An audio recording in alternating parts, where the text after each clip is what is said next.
week's episode of the Goodrum Show with me, Chris Goodrum. As per usual, a big thank you to everybody that watched last week's episode of the show, liked, commented, all that kind of stuff. Yeah, good fun. Always like doing a roundup episode of the show every now and again. Just I get to use up a few sort of random samples, and yeah, it's nice to have a sort of a non-theme, if you like, to an episode of the show. So this week's episode of the show, a few of you will know what this episode of the show is all about because I have mentioned it to a few people. And in essence, this week's episode of the show is I'm going to give you a kind of a little bit of an insight into my brain. Yeah, kind of scary, that one. Now, for those of you that live in the UK, you may well have seen a television advert for Churchill car insurance. Yeah, bear with me. It does sound a bit sort of left field. Anyway, in the advert, there's a woman sat in a car, sort of wondering whether she could actually afford to buy the car and the insurance and all this kind of stuff. And then it cuts to this kind of like almost kind of trippy, dreamlike sequence of the Churchill dog, bulldog, I think, sort of galloping. No, that's the wrong word. Floating possibly through this kind of meadow thing, all very nice and pretty, and yeah, that doesn't actually represent what the hell goes on in my head, I can tell you that for a start. It's a bit more of a cesspool, I would say, but anyway, I'm going to give you an insight into my brain and my workings. And what am I going on about? The Gauntleys 2024 bottling. It seems, obviously nowadays it's seemed to become a bit of a thing, for want of a better word, the annual Gauntleys bottling, and obviously after last year, the second of the two Stoischer bottlings, the Peter Bunhaben, there wasn't anything anywhere else to go with the sipping shed because Dan had decided to sort of like stop bottling. So I kind of had to look elsewhere, which was, well, okay, a bit of a challenge. So earlier on this year, I sort of decided to sort of make the first tentative steps, and I approached a couple of independent bottling companies, but unfortunately, for one reason or another, those didn't kind of work out. And then I thought, you know, why not have a word with Brave New Spirits? I mean, I remember the first time that Brave New Spirits suddenly appeared on the scene. It was with, you know, they bottled a hell of a lot of bloody whiskey. So I thought, well, maybe they've got a cask or two. And yes, they had a cask or two. They sent me this almost like book of casks that were available. They ranged from new make spirit, young spirit, right the way through to sort of some horrendously old and bloody expensive spirit.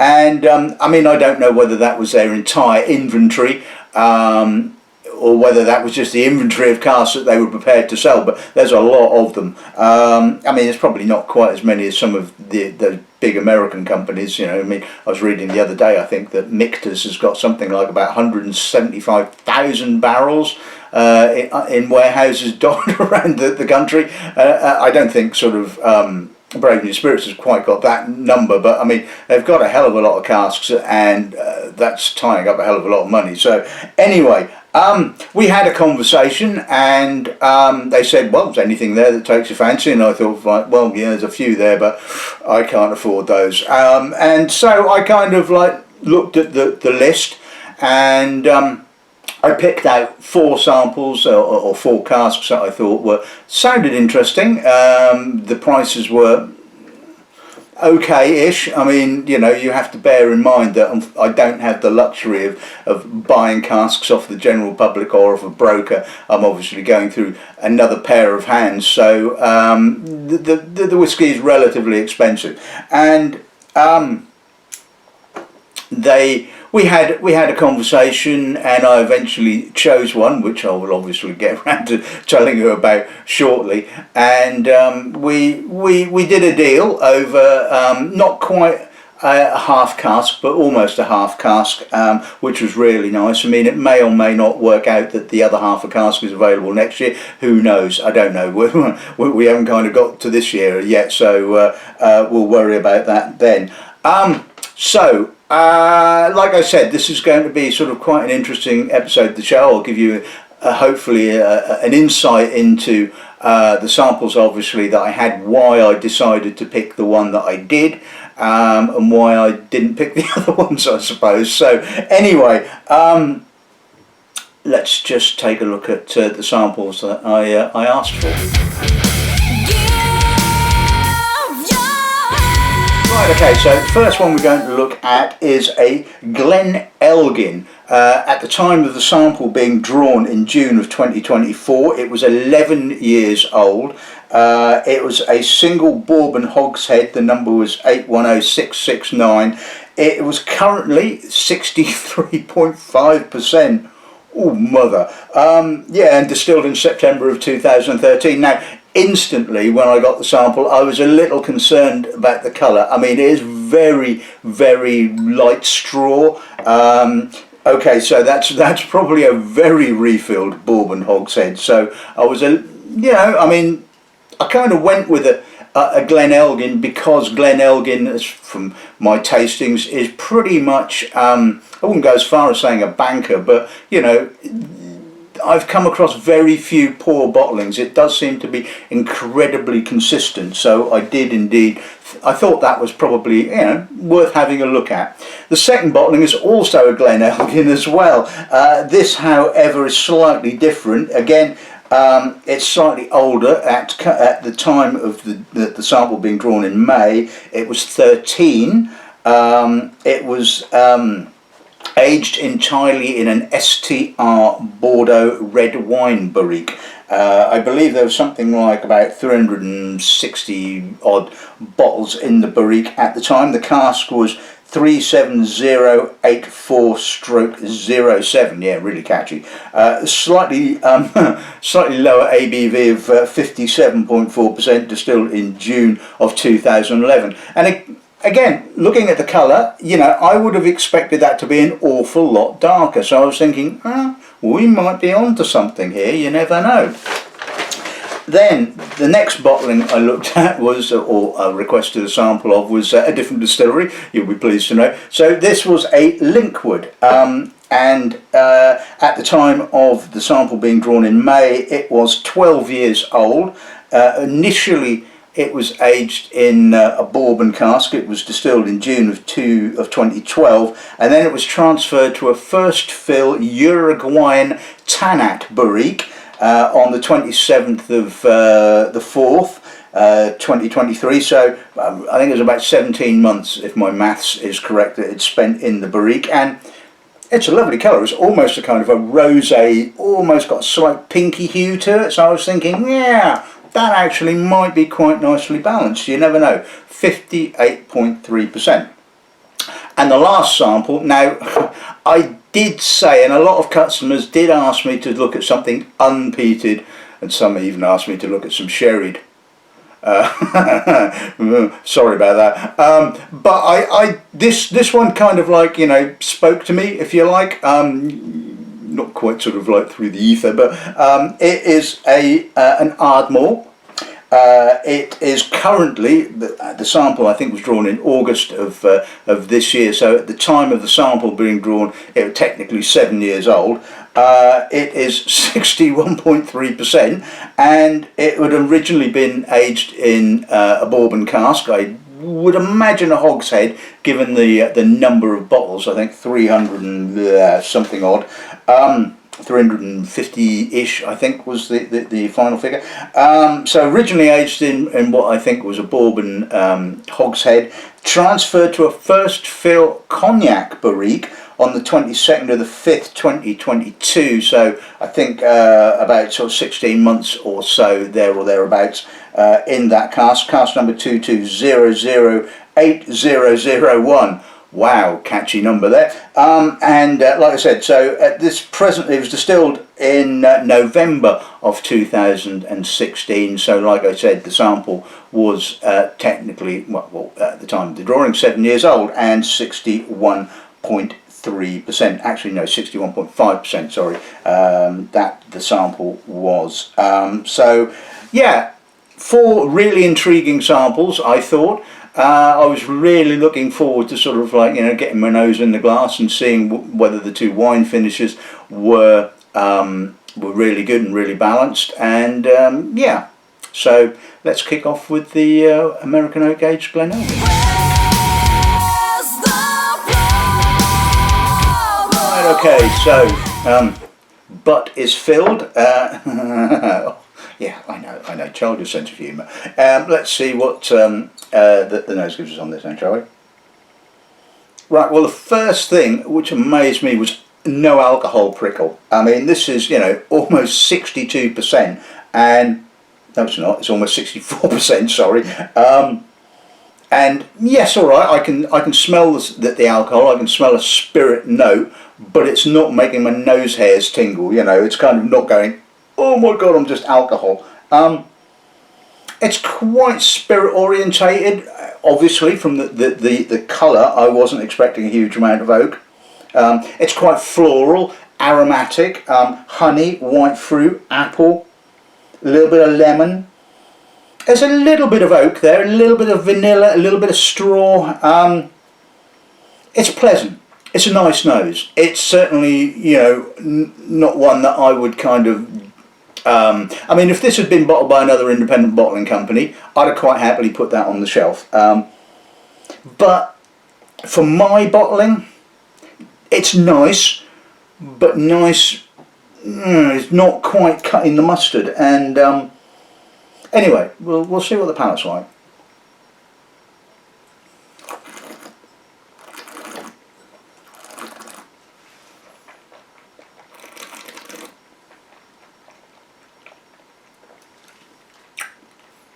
Needless to say, that is quite masked. You can taste the alcohol on the end of that one. It's a little fuller on the palate, a little bit more honey, a little bit more weightiness. Still got some lovely citrus notes, barley, honey. The oak is a little more chunkier. I wouldn't say it's veered out of elegance, but it's a bit kind of, you know, there. It's possible because it's neat. It needs, you know, needs the alcohol just sort of dropping off a bit. I think the alcohol has dropped that off. It's going to take away some of the minerality and some of the acidity and the citric notes, which give it a lovely freshness. But we shall see. We shall see what a little drop of water indeed does to the nose. Right. Well, it's kind of... I mean, there wasn't a great deal of oak there to start off with, but what oak characters does seem to have kind of like slunk off, shall we say, technical term. But in saying that, it's kind of emphasised the citric notes, it's emphasised the slight grassiness. Again, it's a pleasant nose. There's absolutely nothing wrong with this whatsoever. Personally, I think this is kind of an ideal cask to maybe finish in, say, a slightly more active bourbon cask, maybe a sort of, you know, you could put it into a hoggy, not hoggy, a quarter cask maybe, or a virgin oak cask or something like that. I just think it just needs a little bit more oak character, that's all. Let's see what the palate's like.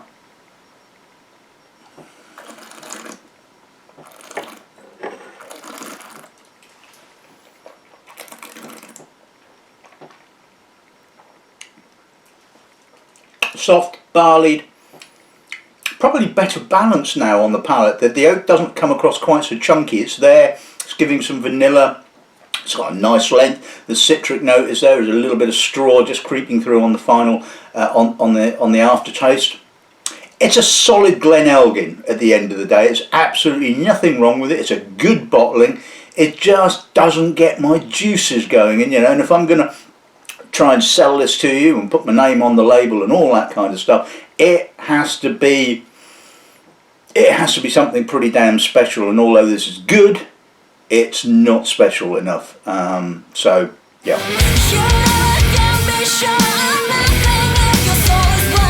Okay, so let's move on to the STR Bordeaux Red Wine Barrique 13-year-old. Let's see what the nose gives us on this end, Charles.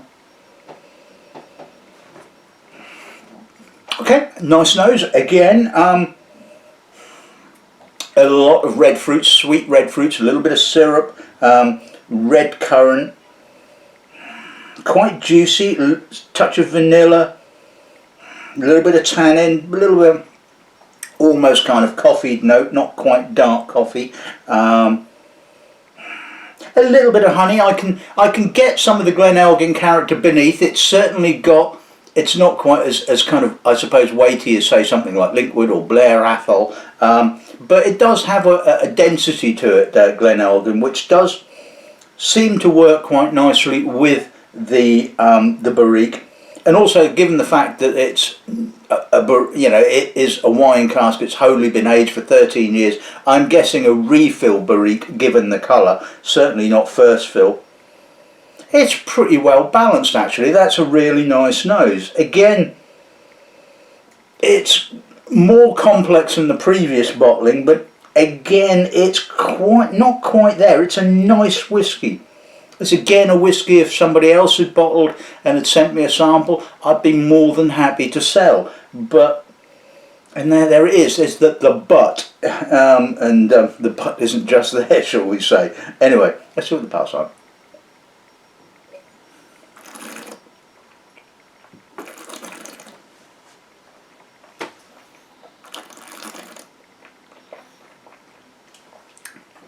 Again, juicy, red fruits, red currant, berries, a little bit of chocolate, some tannin, some apricot, a little bit of honey coming through, a touch of citrus, nice balance of alcohol, not too alcoholic. It does make, it is masking a little bit, mouth is watering a touch, a little bit of cereal, again, not a bad palate. It's a good cask. It's developing quite nicely. I don't think it's going to become more cask orientated. It doesn't seem to sort of be overly sort of like winey. It's got a nice balance. I'm assuming that putting a little drop of water with it is probably going to send the wine cask off, and we may well just have the distillery character remaining. As I was expecting, although it's made the wine cask sort of tannins dustier, so it's got a dusty sort of spice character. There is more of the Glen Elgin character. It's more weighty honey. Yeah, I mean, that's kind of pretty much as I would expect the nose to go with a little drop of water. And again, yeah, it's not a bad cask at all. It's, like I said, if somebody else bottled this, I would be more than happy to sell it. Let's see what passes.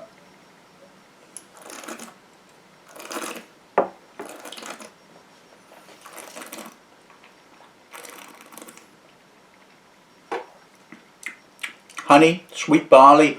Again, the wine cask influence is lessened. It's still there in the background. There's a slight herbal astringency. A little bit of bittering on the finish, but again, I'm not that bent out of shape about it. I think I quite like that little bit of bittering. It just kind of like gives you that kind of that sort of edge to it. It's got a lovely softness, a weightiness, some honey. Again, it's a good solid Glen Elgin, and like I keep saying, you can't really go wrong with Glen Elgin. It is pretty much a beautifully consistent spirit, and I very rarely come across a bad one. But like the first one, it wasn't quite there. Good bottling, or good whiskey, good cask, but yeah, it's not quite hit all the buttons yet. Right, okay, so I love the colour of this. I think the colour of this is really appealing. It's probably a little bit is it a bit too feminine, possibly, a colour? I don't honestly know. But anyway, let's see what the nose gives us then, shall we? A lot of it of wine cask. It's sweet black fruits, perfumed cherry, chocolate, quite chocolatey, although there's a sort of a lemony sort of infusion to the chocolate. A little bit of malt. I can feel the Linkwood weight beneath that. I think this is skewed a little bit too far towards the wine cask. I mean, it's currently a 12-year-old. Maybe a little while longer in the cask might help. Maybe moving it into a less active bourbon cask might actually sort of just sort of smooth things out. Just take away some of that over wine cask character. There's a butteriness from the American oak kind of coming through, but I'm not getting a huge amount of Linkwood character. I can sense it, I can feel it, I can feel the weight. but it's just a little bit too far to the dark side. Anyway, let's see what passes on.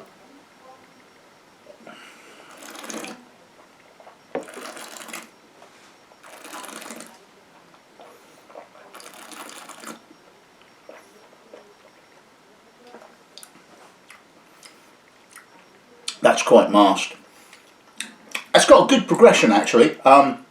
It kicks off with the Tanat. I mean, I was quite intrigued by the Tanat cask. I mean, for those of you who know your wine, Tanat is a very kind of small black grape, quite tannic in actual fact. It's well named, I think. More often found in Mahidevran. Although I think it was actually, I believe, a Spanish grape variety, because the Spaniards took it over to Uruguay and it's very ubiquitous in Uruguay. Tends to be softer, a lot more approachable than Tanat in Mahidevran and the other appellation whose name completely eludes me. But anyway, kind of coming back to this, yeah, it's got a lovely kind of progression. It kicks off with the Tanat, the black fruits, the slight herbal sort of black fruit kind of character. Soft tannins. It moves into a touch of spice, and then we exit with the sort of the creamy American oak. But again, the missing part is the distillery character. There is again the feeling of the Linkwood weight, a feeling of substance, and maybe a little bit of honey, a little bit of barley. But again, for me, it is a little bit too wood dominated, and I have to say, therefore, it is an unbalanced whiskey. And as you know, I bang on and on and on about balance, and for me, that is possibly the most important part of a whiskey. For me, is a balance between spirit and cask. I want a harmonious whiskey. I want a whiskey to tell me where it's from, give me an idea of the distillate. I don't want it all completely and utterly swamped, and I have to say that this is a little bit swamped. Let's put some water with it. There's a possibility that, like with some of the other bottlings, like with the Glen Elgin, that will strip away some of the wood character. It hasn't, and it hasn't to an extent. It's given it a bit more of that herbal edginess. Now, I don't dislike that. There's a slight perfume note there, a little bit of a soapiness. I mean, it's 12 years old. I wouldn't have expected that sort of slight soapiness of spirit character, it has to be said. A little bit of coffee now, but it's still pretty woody. Let's see what that's like.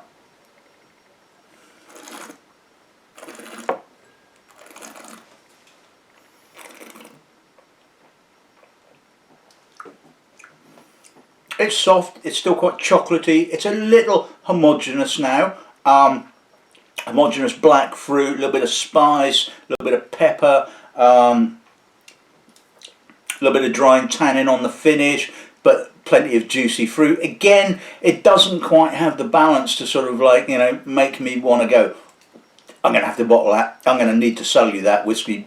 Again, solid, good whiskey, but just a little bit too much cask orientation.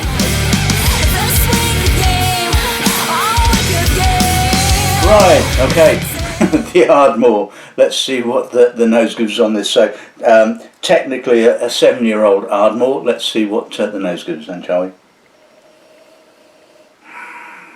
Quite a lot of distillery character to kick off with.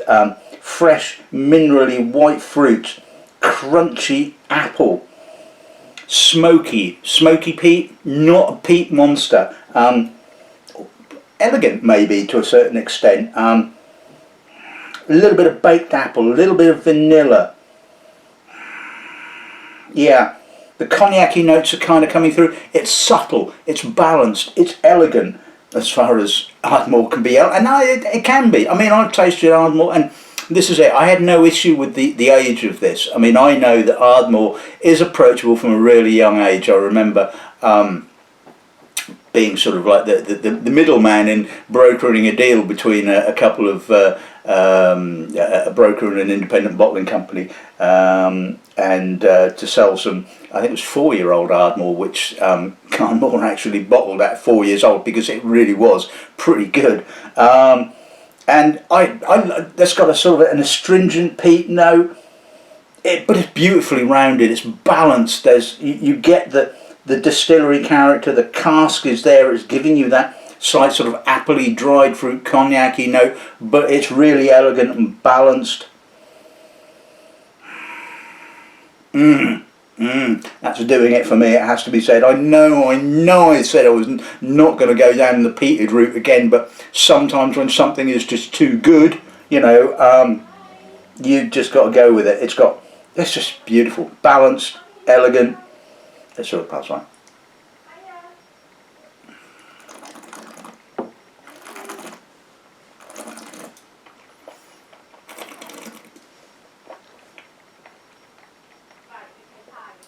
Right, kind of kicks off with the cognac cask. I'm getting the baked apple, fresh apple, green apple, tar, crunchy barley, peat, and then mid-palate we're moving into the spirit character. The peat becomes a little bit more pronounced, but again, like I said, it's an earthy peat. It's not a medicinal Isla peat.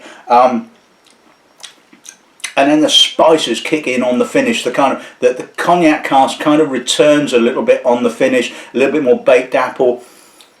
It's masked, but I can tell you what, you know, considering that is almost 62%, dangerous, very, very dangerous. You do not taste the alcohol. Yeah, on the finish you do. You can drink that neat. That is stunningly good. It has to be said. The balance, the complexity, the progression is absolutely spot on, it has to be said. Let's put a little drop of water with it, and there's always that sort of heart in mouth moment when you think, is it all going to fall apart when you put a little drop of water with it, or is it going to take the water well? Thankfully it's taken the water quite nicely. It's got a slight sort of petrol-y note now. It's still quite smoky, it's softer, it's oilier. There's a little bit more of a mentholated note, a little bit more of a tarriness. There's a little less of the cognac notes, but they are there in the background. There's that soft, slightly baked apple kind of note. That's lovely. That really is sensational whiskey, it has to be said. Right amount of time in the cognac cask. Yeah, let's see what passes on.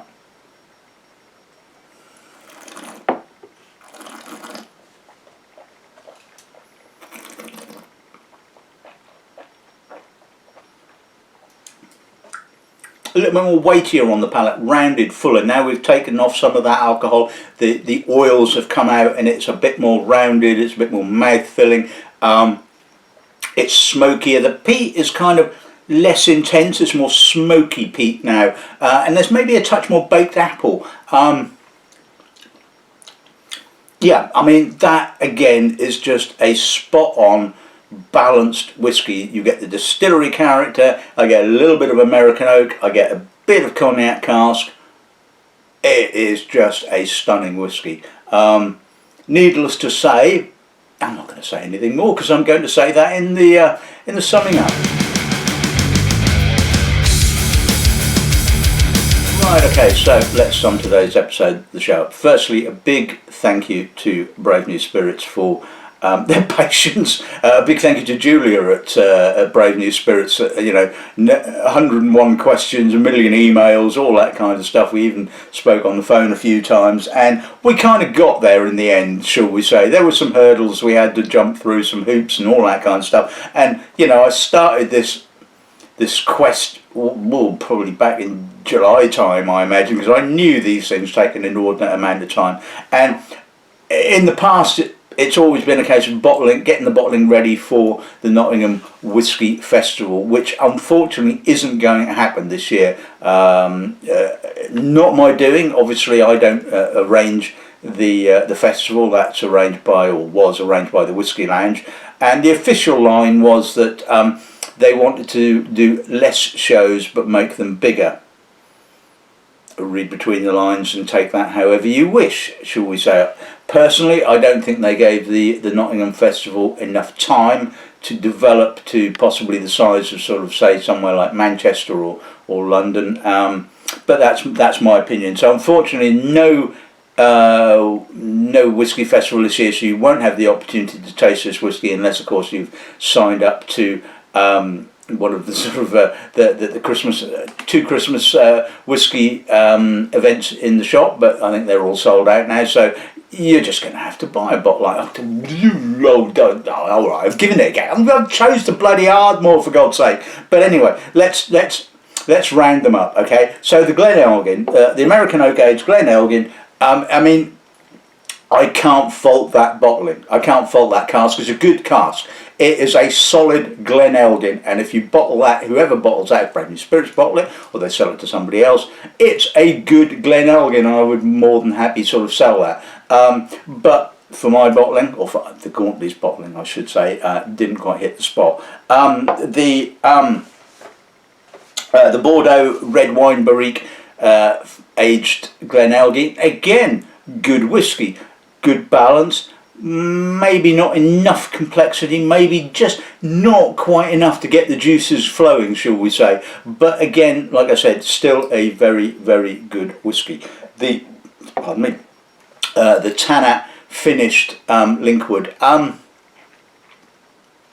Of the four, that was the one that I kind of like instantaneously, as soon as I put my nose in the glass, I went, no. It's not particularly balanced enough for me to put my name to it. Again, it's not a bad whisky at all. I mean, and I think this is the thing. The testament is to not Glen Elgin. The testament is to Brave New Spirits and the casks that they have in stock. On this very, very small tasting, they've got some stunning stuff. I mean, I know they've bottled some bloody good stuff as well. But like I said, it just wasn't. It was too wood orientated to be the one, shall we say. But the one, as you can obviously tell, was the Ardmore. Now, it will be bottled on just after the 8th of November this year, and so therefore it will make it officially an 8-year-old as opposed to a 7-year-old. I know that at the end of the day it doesn't make a great deal of difference. I would have quite happily bottled that at 7, but I thought, why not? We're in October now, let's just wait another month and make it an 8-year-old. It is a stunning whisky. Now, it is expensive. It was the most expensive of the 4 casks. Not my doing, Your Honour. I mean, I can't help it that the best one was the most expensive. It is going to retail for £81.95. Now, yes, I know that's a lot of money for an 8-year-old whisky, but just ignore the age statement. I could have bottled it as a non-age statement whisky, and you'd have been none the wiser. And I would have said £81.95, mate. And you'd have gone, all right, take my money. And I'm quite happy to sort of like say, it's an 8-year-old. It's a bloody good 8-year-old. It's a wonderful peated Ardmore. It's balanced.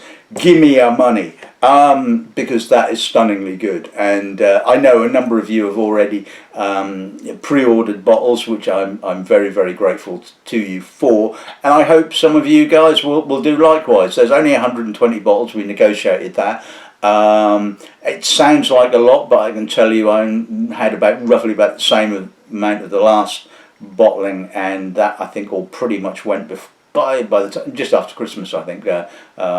So it won't hang around. People will stick put their money in for this particular bottling, because you know me, you know what I'm about. You know I'm not going to sell you crap, basically. At the end of the day, I am going to sell you a damn good whisky. You're going to have to like a peated malt, but I think this certainly is worthy of having my label on it, my name, and like I said, I'm more than happy to sell it to you. And like I said, big thank you to Brave New Spirits. They were they just kind of bent over backwards for me.